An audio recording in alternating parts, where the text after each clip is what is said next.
Ano, Dok? May sakit kayo sa puso? Oo. Coronary heart disease.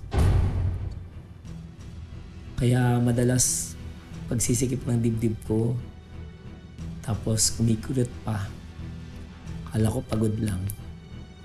Yun pala, hindi na pala maganda at may problema na yung pagdaloy ng dugo ko sa puso. Dok, huwag ko kayong magalala. Dito naman ho kami.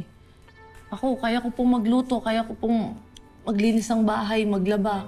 Ako na po lahat gagawa, kaya ko po yun. Para lang po hindi kayo mapagod tsaka ma-stress. Pretty, salamat sa pagmamalasakit. Siguro kailangan ko na ng bakasyon, relax, at magpahinga. Tama yan, Dok. Alam mo, Dok, magbakasyon ka, wanto sawa, kahit kailan mo gustong bumalik. Ako na po bahala dito sa lahat ng mga business niyo. Deserve niyo po yan.